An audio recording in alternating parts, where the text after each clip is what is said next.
আপনি এখানে বসে মেয়েদের সাথে কথা বলেন কেন? এটা কোনো লুচ্চামির জায়গা না। ম্যাডাম, মুখ সামলে কথা বলেন। ঠাস, কথাটা না বলতে দুই গালে দুইটা থাপ্পড় পড়ল। কাকে কি বলছেন আপনি জানেন? এই অফিসের বস আমি। কাকে কিভাবে কথা বলবো আই ডোন্ট কেয়ার। আর আপনার কথা মতো না চললে আপনাকে চাকরি থেকে বের করে দেব। ওয়ার্নিং দিলাম। এখন এই লুচ্চামির মুখটা নিয়ে এখান থেকে চলে যান। আমি রুম থেকে বের হয়ে ওয়াশরুমে গিয়ে দেখলাম গাল দুটো লাল হয়ে গেছে। অজান্তেই চোখ থেকে দু ফোঁটা জল টুপ করে নিচে পড়ে গেল। তারপর চোখে মুখে পানি দিয়ে কেবিনে চলে আসলাম। এত সময় যার সাথে কথা বললাম সে হচ্ছে আমার অফিসের বস। তা তো আপনারা বুঝতেই পারছেন, কিন্তু আমার কাছে তার অন্য একটা পরিচয় আছে। আমার এক্স গার্লফ্রেন্ড তার কারণেই আমার সাথে এমন ব্যবহার করছে। গল্পের সাথে থাকেন, জানতে পারবেন। ও, আপনাদের তো আমার পরিচয় দেয়া হয়নি। আমি ইমন। বাবা মা মারা গেছে, আমার ছোট একটা বোন আছে। বাবা মা মারা যাওয়ার পর আমি বোনকে নিয়ে শহরে চলে আসি। এবার চলেন গল্পে ফেরা যাক। ম্যাডাম রুমে বসে একা একা ভাবছে। তুই আমার জীবনটা নরক বানিয়ে দিয়েছিস। তোর জন্য আমি প্রত্যেকটা রাত নির্ঘুম কাটাই। তোর জন্য হাসতে ভুলে গেছি। আমাকে বাদে তুই দিব্যি ভালো আছিস। থাকতে দিব না তোকে ভালো। এখন আমি চাকরিটাও ছাড়তে পারবো না। যেখানেই যাব সেখানেই 4 লাখ 5 লাখ টাকা চাইবে। জীবনে যা হবার তা হতে চলুক। তারপরও আমার বোনটার জন্য পৃথিবীর সব অত্যাচার দুঃখ আমার কাছে তুচ্ছ। কাজ করতে করতে দুপুরে লাঞ্চের সময় এসে গেছে। জান্নাতুল এসে, কি ইমন সাহেব, দুপুরে খাবার কি খাবেন না?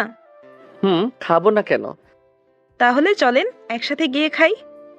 দেখলাম রাজীব, রিমাও আসছে, একসাথে খাবার খাবে। তোমরা যাও, আমি বোনটার সাথে 2 মিনিট কথা বলে আসছি। তারপর ফোন দিয়ে জানলাম আন্টি আমার বোনটাকে খাইয়ে দিছে। তারপর নিজেও গেলাম খেতে। সবার সাথে খেয়ে কেবিনে চলে আসলাম। কাজ করতে করতে অফিসের সময় শেষ হলো। ইমন সাহেব বাড়ি যাবেন না? দাঁড়াও 2 মিনিট। তারপর জান্নাতুলের সাথে বেরিয়ে গেলাম। দেখলাম ম্যাডাম কালো প্রাইভেট কারে বসতে যাচ্ছে। এই মামা, দাঁড়ান তো। জান্নাতুল, তুমি রিক্সা করে চলে যাও, আমার কিছু কিনতে হবে। আচ্ছা ওকে, বাই, টেক কেয়ার। তারপর আমি একটা কসমেটিক্সের শোরুমে গেলাম। বোনটার জন্য একটা ঘড়ি নিলাম, ব্র্যান্ডের ঘড়ি। তারপর বাসায় চলে আসলাম। বাড়িতে এসে ফ্রেশ হয়ে বোনকে আনতে গেলাম ছাদ থেকে। কোলে নিয়ে রুমে চলে আসলাম। বোন আমার কাছ থেকে মীরার কথা শুনে বলল, মীরা আপু, তোমার অফিসে আমি দেখতে চাই। আচ্ছা, কাল রেডি থাকিস, একসাথে যাব। মীরা রাতের খাবার খেয়ে ছাদে গিয়ে বসলো। হারানোর একটা বেদনা তার হৃদয়ে কষ্টের মেঘ জমানো। আকাশ থেকে পানি ঝরতে থাকে আর ভাবতে থাকে। চোখগুলো নিজের হয়েও অন্যের জন্য কাঁদে। স্বার্থপর চোখ দুটো। মীরা ছোট থেকেই ইমনের সাথে কোনো মেয়ে দেখলে সহ্য করতে পারতাম না। অথচ ইমন ঠিকই মেয়ের পারফিউমের গন্ধ সাথে লেগেই চলে। রাগে হাতে থাকা কফির মগটাকে ছুঁড়ে মারে। রাতের আকাশের দিকে তাকায় মীরা। চাঁদটা কিছুক্ষণ মেঘের আড়ালে ডুবে যাচ্ছে, আবার কিছুক্ষণ পর ভেসে উঠছে।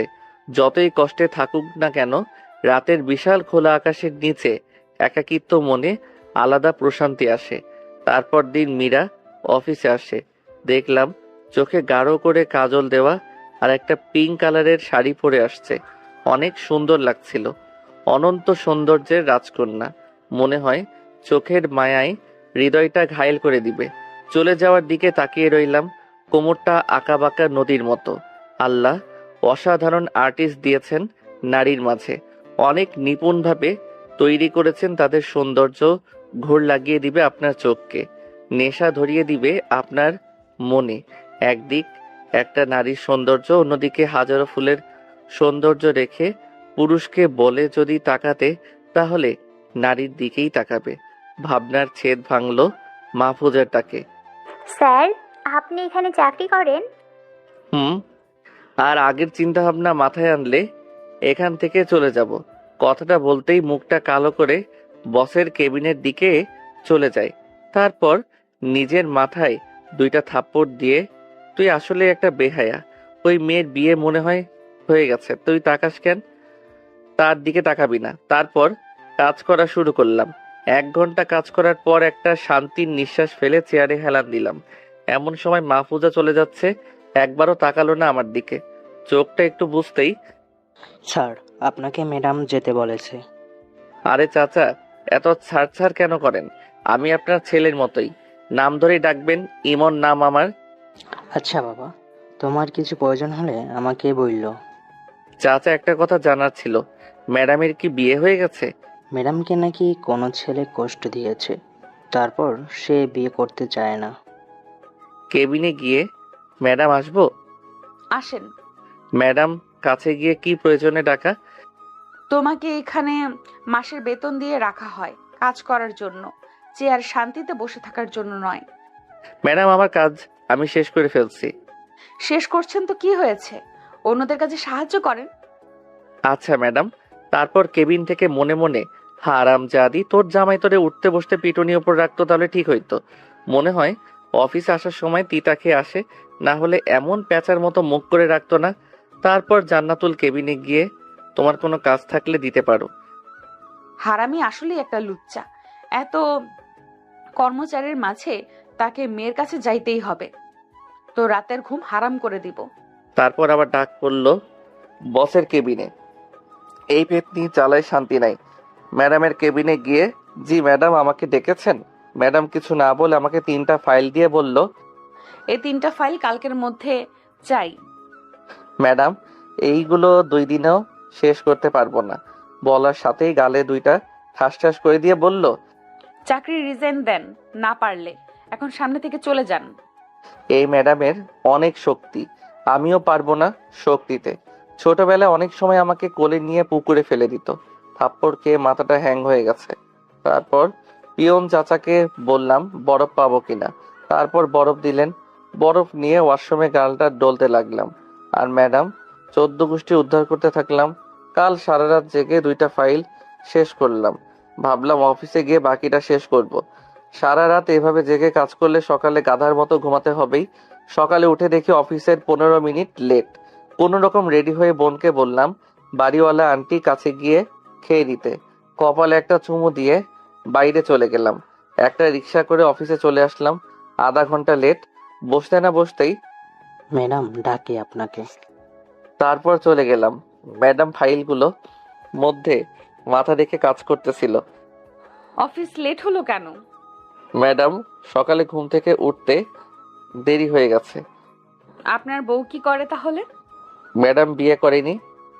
ম্যাডাম মাথাটা তুলে যখন রাগে থাপ্পড় দিতে যাবে, তখন ভয়ে চুপসে গেল। সারা রাত না ঘুমালে চোখ কিছুটা লাল হয়ে গেছে। আমি ছোট ছোট চোখ করে ম্যাডামের দিকে তাকিয়ে রইলাম। পরের বার যেন এরকম না হয়। আমি বের হতেই ম্যাডাম বুকে থুতু দিলেন। তারপর বাকি কাজ করতে করতে লাঞ্চের সময় হয়ে গেছে। তারপর লাঞ্চ করে বাকি কাজটা করে ম্যাডামের কেবিনে গিয়ে, ম্যাডাম আসবো? আসেন ম্যাডাম। কাছে গিয়ে ম্যাডাম ফাইলগুলো চেক করে দেন। ম্যাডাম বসবো একটু? আমার সামনে কোনো লুচ্চা বসতে পারবে না, সোফায় গিয়ে বসেন। আমি সোফার দিকে যেতে যেতে বললাম, আমি নারীদের সম্মান চোখে দেখি। আপনি কোন অ্যাঙ্গেল থেকে আমাকে লুচ্চা বলতেছেন? 14টা মেয়ের সাথে লুচ্চামি করতে পারো, আর লুচ্চা বলাতে শরীর জ্বলে কেন? আপনি কোন প্রমাণ থেকে এসব বলতেছেন? দেখলাম ম্যাডাম রেগে মোবাইলটা সোফায় ছুঁড়ে মারলো। নে দেখ তোর লুচ্চামি। তারপর মোবাইলটা হাতে নিয়ে যা দেখলাম, নিজের প্রতি নিজের বিশ্বাস হারিয়ে গেল। দেখলাম আমার সাথে কলেজের ক্লাসমেটের কিস করে সাথে থাকা পিকগুলো আসলে বিশ্রী দেখতে, শরীরের সাথে লেপ্টে চুমু দিয়ে আছে। এখন যদি বলি আমার এত কোনো হাত নেই, এটা প্ল্যান করে করছে, তার জন্য থাপ্পড়ও পেতে পারি। তাই কিছু না বলে ফাইলগুলো নিয়ে কেবিনে চলে গেলাম। সত্যিটা দেখে মনে হয় গায়ে জ্বালা উঠে গেছে। শালা হারামি লুচ্চা। এইভাবে কেটে গেল 5 মাস। মীরা আমাকে নানাভাবে অপমান করত, কষ্ট দিত। তারপরও ওকে দেখার জন্য নানা বাহানায় দেখতে চলে যেতাম ওর কেবিনে। একদিন ম্যাডামকে ফাইল হাতে দিতে গিয়ে ইচ্ছে করে একটু হাতে টাচ করি, সে রেগে পাশে থাকা গ্লাসের পানি আমার উপর ছুঁড়ে মারে। তোর মতো লুচ্চা কখনো আমাকে টাচ করতে পারবি না। পরের বার এইরকম হলে ঘাড় ধরে অফিস থেকে বের করে দিব। অপমানে মাথাটা নিচু করে, ম্যাডাম আমি এখন যাব কি করে? শার্ট তো ভিজে গেল। আপনি শার্টটা খুলে এখানে শুকাতে দিন। আমি পিয়নকে বলছি মার্কেট থেকে একটা শার্ট নিয়ে আসতে। ম্যাডাম আপনার সামনে খুলবো? আরে লুচ্চার দেখে লজ্জাও আছে। কিছু না বলে শার্ট খুললাম। ম্যাডাম আমার বুকের গলার দিকে তিলটা হা করে তাকিয়ে আছে। কি লুচ্ছি মেরে বাবা আমার, আবার আমাকে বলে লুচ্চা। কিছুক্ষণ পর পিয়ন এসে শার্ট দিয়ে গেল। আমি শার্টটা পরে মানিব্যাগ থেকে ম্যাডাম শার্টের টাকা, ম্যাডাম ঠাস করে একটা চট দিয়ে বলল, তোর কত বড় সাহস আমাকে টাকা দিস? চাকর চাকরের মতো থাকবি। শত অবহেলার মাঝেও ওর পিছু শুধু ঘুরতাম একটু দেখার জন্য। নানাভাবে ওর কেবিনে যেতাম। অবশ্য ম্যাডাম সেটা বুঝতো। আমি জানি ছবিগুলো কারণে ওর কাছে আমি অবহেলিত, অথচ একটা সময় ওর কাছে আমি সবচেয়ে দামি মানুষ ছিলাম। আমি আমার আঘাতে, আমার কষ্ট যে মেয়েটি নিজেই কাঁদতো, অথচ সেই প্রতিনিয়ত অবহেলা কষ্ট দিয়ে যাচ্ছে একটা ভুল বোঝার কারণে। আমি ভেবেছিলাম ওকে আমি আবার আমার করে নিবই। একদিন ম্যাডাম কেবিনে গেলাম ফাইল আনতে। ম্যাডামের সামনে গিয়ে দাঁড়াতেই বুঝতে পারলাম ম্যাডামের পায়ে পাড়া দিয়ে ফেলছি। ম্যাডাম ঠাস করে একটা চট দিয়ে বলল, তোর কত বড় সাহস আমার পায়ে পাড়া দিয়ে পা নোংরা করিস? এখনই পাটা মুছে দে। অপমানে চোখের পানিগুলো টলমল করছিল। কিছু না বলে পাটা টিস্যু দিয়ে মুছে চলে আসলাম ফাইল নিয়ে। মীরা রাতে শুয়ে ভাবছে, আমি কেন নিজেকে শেষ করে দিচ্ছি ওর মতো লুচ্চার জন্য? কালী বাবাকে বলবো আমি বিয়ে করতে রাজি আছি। এই লুচ্চার সামনে থেকে আরো অনেক কষ্ট পাচ্ছি। চলে যাব ওর থেকে অনেক দূরে। তার পরের দিন বোনকে কোলে নিয়ে রহমান আঙ্কেল অফিসে আসলেন। বোন তো আমাকে দেখে আঙ্কেলের কাছ থেকে নেমে আমার কাছে এসে গালে দুটো চুমু দেয়। মীরা সবকিছু সিসি ক্যামেরায় দেখছিল। একটু পর মীরা তার বাবার কাছে এসে, বাবা তুমি এদের চিনো? মীরা কিছুটা অবাক হলো আর ভাবতে লাগলো, তার মানে বাবা ইমনের বাসায় সময় কাটাতো, অথচ আমি কিছু জানি না। আঙ্কেল আমার কাছ থেকে বোনটাকে নিয়ে, এ হচ্ছে আমার মেয়ে, এটা তোমার আপু লাগে। মীরা তার বাবার কাছ থেকে বোনকে নিয়ে কেবিনে চলে যায়। আর হ্যাঁ ইমন, তোমার জন্য আশা কাল আমার মেয়েকে দেখতে আসবে, তোমাকে যেতে হবে। আমার ভিতরটা কেঁপে উঠলো। মাথা নাড়িয়ে হ্যাঁ বোঝালাম। তোমার বোনকে আমি নিয়ে যাব। না আঙ্কেল, অফিস শেষে আমি নিয়ে যাব। ওকে, আর কাল মনে করে চলে এসো। হারানোর ভয়ের একটা অনুভূতি থেকে চোখের পানি আপনা আপনি ঝরে পড়ে। অন্যদিকে ম্যাডাম বোনের সাথে কথা বলতে, আচ্ছা, তোমার ভাই তোমাকে কিভাবে আদর করে? আপু, আমার ভাইয়া পৃথিবীর সবচেয়ে ভালো মানুষ। ভাইয়া আমাকে নিজ হাতে খাইয়ে দেয়, ঘুম পাড়িয়ে দেয়, চুল আশ্রয় দেয়, আমাকে প্রতিদিন সুন্দর একটা গিফট দেয়। আমি ভাইয়াকে অনেক ভালোবাসি। আচ্ছা বুঝলাম, তোমার আব্বু আম্মু কই? আমার আব্বু আম্মু আমাকে রেখে আকাশে চলে গিয়েছে। মীরা থমকে যায় এই রকম কথা শুনে। তার মানে ইমনের বাবা মা মারা গেছে, আমি কিচ্ছু জানি না। সে এতদিন কই ছিল, কিভাবে ছিল, আমি একটিবার খোঁজও নিইনি। নিজের প্রতি নিজেরই ঘৃণা হচ্ছে। ম্যাডাম বোনকে জড়িয়ে ধরে কাতুকুতু দেয়। শ্রাবন্তী হাসতে থাকে। আপু, মেরে ফেলবা নাকি এইভাবে? তারা দুষ্টুমি করতে থাকে। এই কয়েক মিনিটে দুইজন একে অপরের সাথে খুব ভালো করে মিশে যায়। দুপুরে খাবার মীরা শ্রাবন্তীকে খাইয়ে দেয়। আমি অনেকক্ষণ কেঁদে ম্যাডামের কেবিনে গেলাম। গিয়ে দেখি বোনটা ঘুরাচ্ছে। আসবো ম্যাডাম? আসেন। আমি ফাইলটা দিয়ে বোনকে কোলে নিয়ে কপালে চুমু দিয়ে বাইরে চলে আসি। তারপর একটা রিক্সা করে বাড়িতে চলে আসি। মীরা ফাইলটা হাতে নিয়ে দেখে ভিজে আছে। দেখে বলল, তার মানে ইমন কি কান্না করছিল? কিন্তু কেন? বোনকে খাইয়ে রাতে ছাদে চলে যাই। মীরা ইচ্ছে থেকেই বিয়ে করতে যাচ্ছে। তার মানে মীরা আমাকে ভালোবাসে না। আগের কথাগুলো মনে পড়ে গেল। আরে ও তো তোর বাবা মার মৃত্যুতেই তোকে দেখতে আসেনি, আবার তোর ভালোবাসা দেখে তাকে আপন করে নিবে। বোকা নাকি তুই? ওর কাছে তুই একটা সাধারণ কর্মচারী। তুই কেন ওকে পাগলের মতো ভালোবাসিস? আপনা আপনি থেকেই হৃদয়ে প্রশ্ন ছুঁড়ে মারলাম। রাতের নিস্তব্ধ আকাশে নিচে অনেকক্ষণ কান্না করলাম। মনে একটা অভিমান নিয়ে ভালোবাসার কাছে নিজেকে পরাজিত মানলাম। একটা মন বারবার বিষাক্ত তীরে আঘাতে মেরে ফেলতেছে জীবন্ত অবস্থাতেই। একটা অভিমান নিয়ে রুমে চলে গেলাম। বোনের ঘুমন্ত মুখটা দেখে একটা শান্তির নিঃশ্বাস ছাড়লাম। জড়িয়ে ধরে ঘুমিয়ে পড়লাম নতুন কোনো সুখের আশা না করে। বেঁচে থাকবো স্বার্থপর হয়ে, নিজের মনের চাওয়া অপূর্ণতা, শুধু বোনটাকে ঘিরে বেঁচে থাকবো জীবন অস্তিত্বের কষ্টের আলপনাতে। ম্যাডাম অফিস শেষে চলে গেল নদীর ধারে চেনা জায়গায়। জীবনে যাকে সবচেয়ে বেশি ভালোবাসতাম তাকেই জীবনে সবচেয়ে বেশি ঘৃণা করলাম। অবাকময় পৃথিবীর জগৎ সংসার। একটা জীবনে কেন অপূর্ণতা, হা হুতাশ এত কারাঘাত করে মানুষকে? ম্যাডাম কিছুক্ষণ থেকে গাড়ির দিকে আসাতে থাকে। তখন একটা গাছের দিকে নজর যায়, দেখে দুইটা শালিক পাখি একটু চুপটি করে বসে আছে আর একটা মাথায় ঠোঁট দিয়ে বেনি করে দিচ্ছে। ভালো লাগায় মুখটা মলিন হয়ে উঠল তার। তারপর বাড়িতে চলে আসলো। এসে দেখে মাহফুজা অনেক কাপড় একসাথে করে দেখে যাচ্ছে। কিরে, কি করছিস? আপু বলো না, কোনটা পরলে আমায় বেশি ভালো লাগবে? কিরে, বিয়ে আমার সাজুগুজু নিয়ে ব্যস্ত আছিস তুই, ব্যাপারটা কিরে? আপু, কাল স্যার এই বাড়ির অনুষ্ঠানে আসবে। স্যারের ক্রাশ হতে চাই আমি। তোর ছাড়, তাহলে কে রে? ওই যে তোমার আব্বুকে বাঁচিয়েছিল, ইমন নাম। বজ্জাত স্যার একবার ফিরেও দেখে না আমাকে। মীরা কিছুটা অবাক হলো, আবার রাগ হলো। ছাড় কি তোকে পছন্দ করে? আরে আপু, আমাকে ডিরেক্ট না করে দিচ্ছে প্রপোজ করাতে, অথচ আমি কত ছেলে আমার পিছনে ঘোরে। আপু, তুমি আমাকে হেল্প করো না ওই স্যারের সাথে আমার বিয়ে হতে। আমার বাবা তো তোমার বাবার চেয়েও বড় লোক। তুমি ওকে এসব বলবা, আর বলবা আমি পাগলের মতো ভালোবাসি তাকে। সে তো তোমার অফিসেই কাজ করে, তুমি চেনো না তাকে। আমি তো সেদিন স্যারের কথা বলে বাড়িতে চলে আসি। আপু, স্যারকে কি বলবো? মেয়েদের তিল নাকি পুরুষের নজর কাড়ে, আর আমার স্যারের তিল দেখে নজর কাড়ছে। ম্যাডাম মনে মনে অ্যাটম বোম হয়ে গেছে, শুধু ফুটতে পারছে না।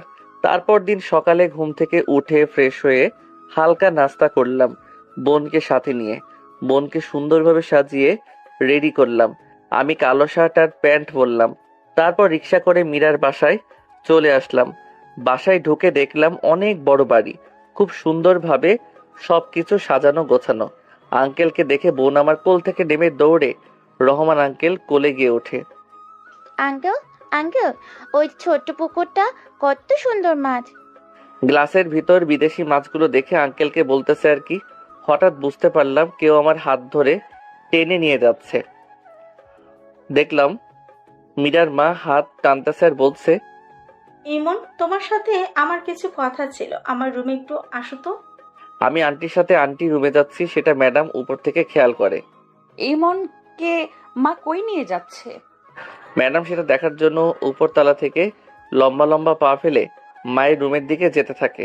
মায়ের রুমের সামনে যেতেই কিছু কথার আওয়াজ শুনে সেটা শোনার জন্য দরজার সামনে কান পাতে। ইমন, আমি অনেক লজ্জিত এবং অপরাধী। নিজের খারাপ কাজটার জন্য আমি নিজেকে ক্ষমা করতে পারছি না। আমি শান্তিতে ঘুমাতেও পারি না।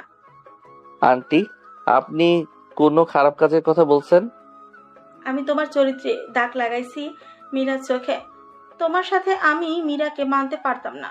পরে যখন দেখি মীরা তোমার জন্য নিজেকে দিন দিন শেষ করে দিচ্ছে, তখন তোমার বাড়িতে যাই, গিয়ে জানতে পারি তুমি সেখানে নাই। আচ্ছা আন্টি, বুঝলাম। আন্টি, আমি একটা বিষয় বুঝতে পারছি না, আমাকে কারিমা, নদী, বৃষ্টি কিস করছে কিভাবে? সেটা তো আমিও জানি না। আমাকে কখন চুমু দিল? সবাই প্ল্যান করে ধাক্কা খেয়ে কিস করে ছবি তুলেছে তোমার সাথে, সেটা তোমার অজান্তেই। তার জন্য আমি তাতে টাকাও দিছি। আন্টি, আপনার প্রতি আমার বিন্দুমাত্র অভিযোগ নেই এবং রাগ নেই।